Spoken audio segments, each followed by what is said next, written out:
So today we're going to dig into something really specific, a pivotal moment in AI governance that happened on a single day, December 1st, 2025. It's a fascinating one because you see this huge strategic split happening in real time. Right. On that one day, you have two major Western powers taking completely opposite actions on AI.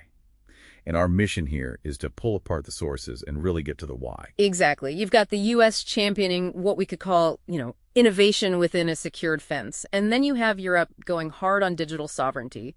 Two totally different playbooks. Okay, let's start with the FDA in the U.S. They made a really aggressive move to deploy something they called agentic AI for their own staff. And this wasn't just, some small experiment. It was a crisis response. They were drowning in complex applications, NDAs, BLAs, all of it. They were completely overwhelmed. So what's the difference here? We hear Gen AI all the time, but what makes this agentic AI so different? Well, think of Gen AI as passive. It reads, it summarizes, it writes.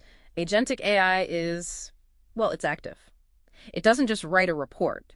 It can plan multi-step actions, reason through regulations, and actually execute a task. But wait a minute, didn't they try something like this before? I remember reading about their first AI pilot, Elsa, and it was a disaster, wasn't it? It was hallucinating. A total disaster. We're talking confidently making up clinical citations, just fabricating things. It was a massive failure of trust. So why on earth would they double down on an even more autonomous, more active system after that? That seems like a huge risk. That's the key. The trauma from that failure forced them to completely rethink the security. Everything now runs inside the AWS GovCloud, which is physically isolated. Okay, a secure cloud. But what about the AI itself? That's the other part. They use what's called an inference-only strategy. Can you break that down for us? What does that solve? Sure. It just means the AI is strictly forbidden from learning or training on the sensitive data it reviews. This completely kills the risk of a model inversion attack, where someone could try to reverse engineer proprietary drug data from the AI's responses. So the fence is technical. A very strong technical fence. But the final safety switch, is still a person. Human oversight is mandatory. So that's the U.S. story. Tame the technology inside a fortress.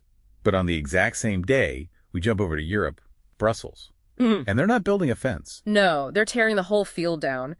Belgium ordered every single federal employee to immediately uninstall the Chinese AI platform, DeepSeek. What was the final straw? It wasn't just politics, right? There was a technical trigger. There was. A report came out from the security firm Wiz, and it was bad. They found that DeepSeek's core database was completely unauthenticated. Unauthenticated, so just open. Just sitting open on the public internet, leaking chat histories, sensitive API keys, everything. And this gets to that problem of shadow AI, doesn't it? People just using these powerful tools without any official approval. Exactly. These reasoning models like DeepSeek are so good and so cheap that civil servants were flocking to them. Our sources show its use had surged over 1,200%. It's a massive, uncontrolled data leak that just shreds GDPR. So when you connect the dots, Europe is operating on this precautionary principle. If the risk can't be perfectly controlled, especially with a non-EU actor, the answer is just exclusion. It is.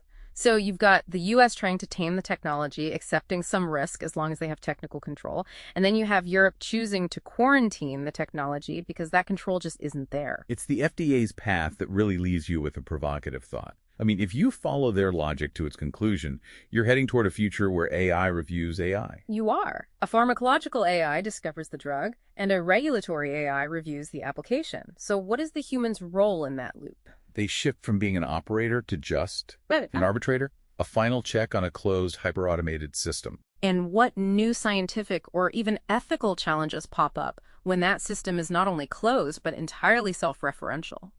That's a huge question we're just starting to face. A huge question to end on. Well, thank you for diving into this really pivotal day with us.